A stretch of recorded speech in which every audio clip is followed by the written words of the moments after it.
Hi everyone, welcome back to another Beyblade Burst Rise unboxing, and today we're taking a look at Royal Genesis G5, and this one is definitely one that I am pretty keen to check out. It's got some really interesting new parts.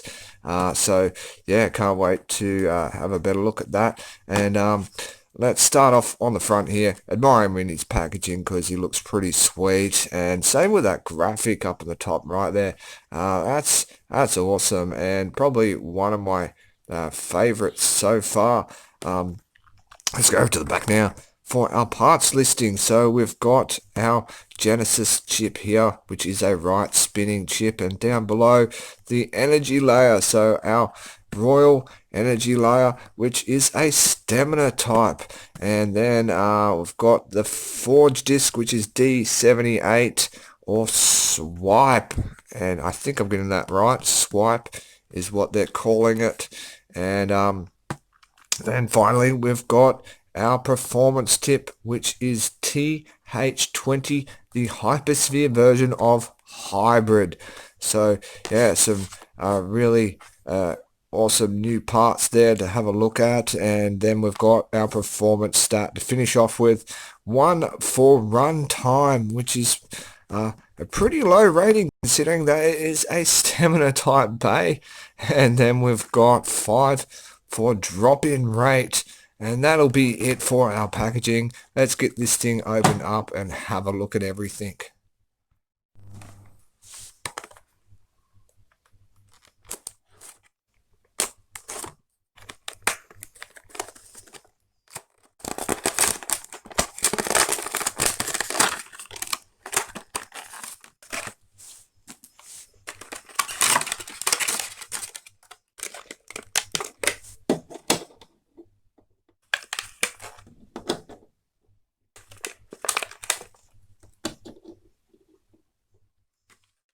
Okay, first off, let's check out our energy layer and its chip.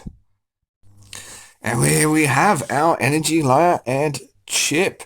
Now, it looks pretty genuine compared to the original. So, well, I've got it right here so we can compare the two.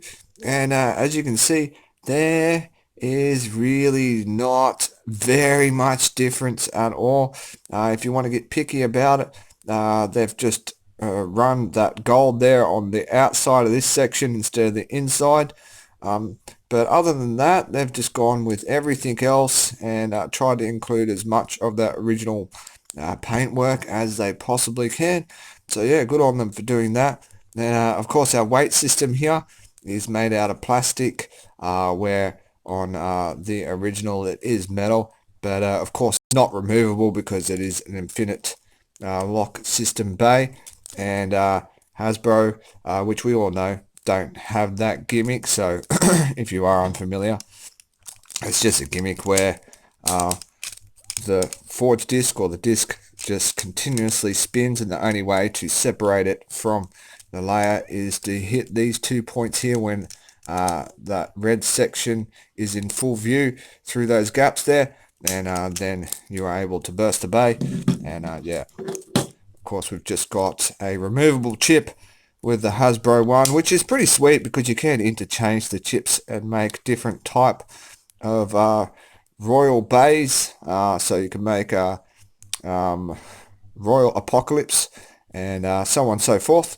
And then the chip, I will flip that over so you can grab that QR code if it will focus nicely on that. Here we go. And give you a second to grab that. And yeah, that'll be it for that, other than our style, which is meant to be a stamina style, but because of the oval shape, these really are in that attack side of the scale. Yeah, just because of that oval shape, it does have a heavier impact on bays. And let's move on to our new forge disc.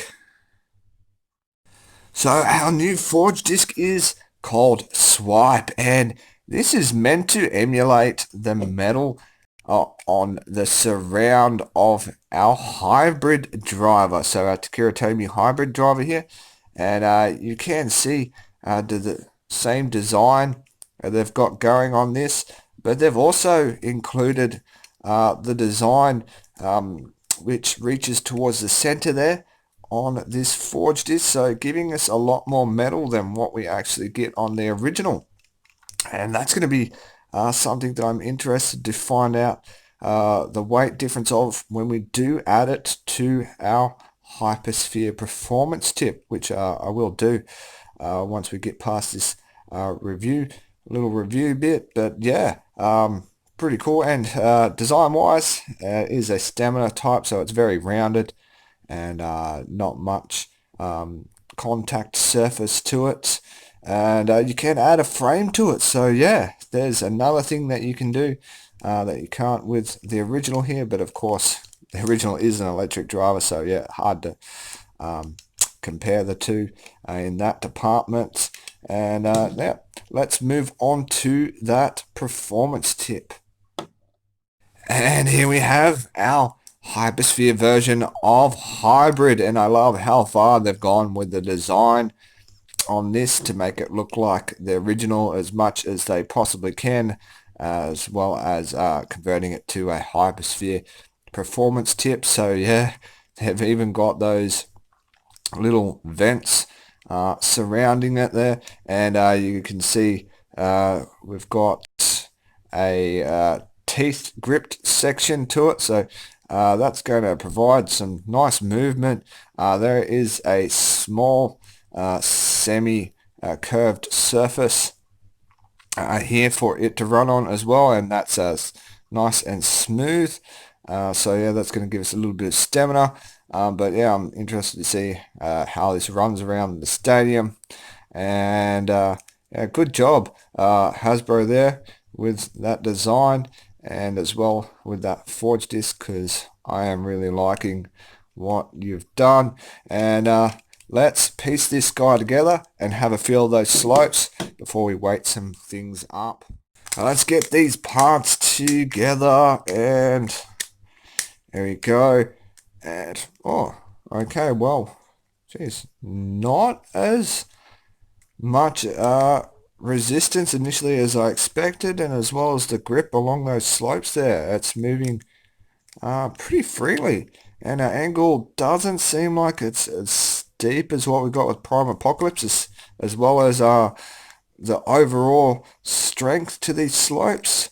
But you can't judge it on that alone. It all comes down to how it actually reacts to another bay in the stadium. So that could turn out to be better than we actually think. So that'll be it for the slopes. Let's start weighing some things up. So let's get out that weight machine and bring him into view there and start him up. And I do want to weigh these two up together, because they aren't meant to be a separate thing. So we've got 28.14, and let's get that hybrid driver in, and 38.66. So still a huge difference, even though we get more metal with that forged disc.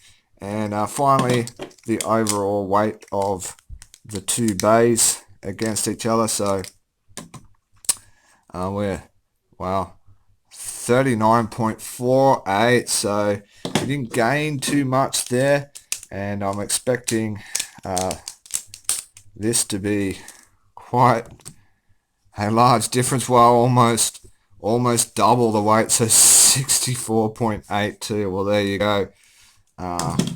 Yeah, that's a significant difference in weight between the two. All right, well, let's grab out our stadium and see how this guy runs in it. Alright, so here we go. I've got our stadium, and 3, 2, 1, let it rip. So it's supposed to have a really decent drop-in rate, and you are getting a fair amount of movement to it. So that's good to see, and you can hear it actually run along that ridged section at the bottom of that performance tip. as it moves around the stadium as well. And even though it is a stamina bay, it does look like it is slowing down pretty quickly. So yeah, that rating of 1 probably isn't exactly accurate, but it's not that far off. Starting to wobble and just about done. Okay. Alright, so we're going for a little bit longer than I expected. There we go. And we're out of steam. So, yeah, not too bad at all. As I said, you can't judge the slopes on feeling them alone. We'll have to see how that goes when I put it up against a bay in a battle. But for now, that's it for the review. I definitely recommend picking one of these up. It's one of the more interesting bays out there. And until next time, I hope you enjoy the rest of your day.